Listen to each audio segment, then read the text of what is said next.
Okay, got the win on Saturday night. I thought we accomplished some things, particularly on offense, as far as areas of concern that we had throughout the first four ball games. Most notably, sacks and turnovers. We were able to clean that up for the most part. Did not take any sacks. We had one turnover. It was in the red zone, which compounds things, but it was a situation where Brian dropped back to pass. His arm was hit. One of those situations that's going to occur every once in a while. So I think the bottom line is offensively, we played our most consistent game from start to finish. Put up about what we've been putting up numbers-wise, 450 total, 37 points, 23 first downs. So we hit our numbers that we had been, the numbers we had been achieving in the first four ball games.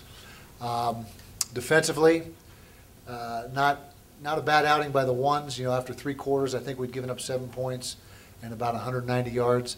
The biggest disappointment in the football game as a whole was the way our number 2 defense came out and really got handled. We didn't play very well at all with the twos, and in fact, I think half of Weber State's total offense production came in those two drives against our number 2 offense, and of course the 2 touchdown drives that were also in that fourth quarter.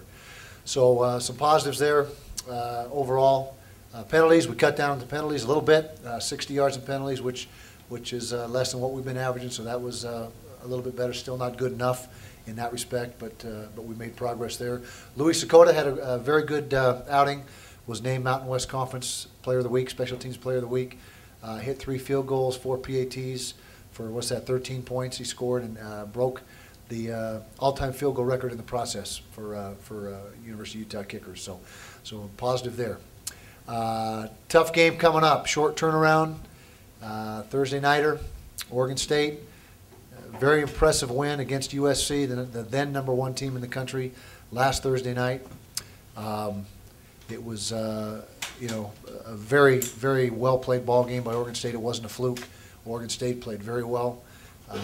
They got a running back who's extremely productive. He's a freshman, not very tall, but he's strong and he's quick, and he's the guy that we really got to focus on, is trying to get him slowed down a little bit. Quarterback is playing well. Receivers, Sammy Stroder, number 19, is a weapon for him, Moreno, and then the tailback's brother, James Rogers, number 8. So those are their 3 go-to guys offensively in the throw game. But we got a big challenge ahead. Like I say, we got a compressed amount of time in which to get ready. We've had Thursday nighters before, so it's not new to us. But we got to get a lot done in the next couple of days in order to be ready to compete with Oregon State. No doubt, there's no doubt about that. This week, probably as much, more so than maybe any other week in the season, with the exception of the Air Force, we got it's a tailback-driven offense. And he was very, very productive against USC. Like I said, he's a hard-nosed kid. He's like all great backs. All great backs have the same quality and same trait. When there's absolutely nothing there, they still make 3 yards, and that describes this guy to a T. There can be nothing there, no blocked yardage, and he'll find a way to make 3 yards. But that's first and foremost. Us, conversely, on our side of the ball, offensively, or on the offensive side of the ball, we got to establish the run game. We got to control the ball. With our 2 workhorses, they've been giving us about 125 yards a game between Matt and Darrell, and we got to have that same production this week to control the ball and control the clock like we have been doing. That'll help our defense out tremendously. Well, exactly right. They did a great job in both pass protection and run blocking. Very physical. They come off the ball. They get good movement in the line of scrimmage. A lot of zone blocking teams will work lateral and try to position block it. These guys come off and hit you right in the mouth. Very well coached group. And we got to try to beat them to the punch. Our defensive line's got to come up and match their physicality, and linebackers got to work downhill. We're going to have to do everything we can do to stop the run game, and it starts right up front, like you mentioned. They're a good group. Those 5 guys are playing very well together right now. Well, I don't know if it's a perfect time, but it certainly adds a lot of national interest to the game. Them having knocked off the number 1 team in the country. Everyone's looking at them to find out, what they're all about, and of course we're in pretty decent situation, with our record and what we've done. So I think it brings a lot more intrigue and notoriety to the game in that respect. I don't know. You have to ask Brian. He'll be able to answer that. I know that was disappointment, that game for us last year, and losing those 2 guys was huge as far as our offensive production was concerned. But I'm sure they're both looking forward to it. But Brian could probably answer that better than I. I think it's a good situation, particularly if you get on TV and play well. I mean, getting on TV is one thing, but you got to perform when you're on TV, and make a good showing. So in that respect, I like Thursday games. What I don't like is a Thursday game where one team has 5 days and the other team has 7. I don't like that at all. But that's the situation we're in, so we got to deal with it. But if it's a level playing field, then I think Thursday night games are a good tool for recruiting and just getting exposure for your program. Well, yeah, they've gotten better each and every week, which is something you hope to do from the beginning of the season. That's one of your primary goals, is to improve every week.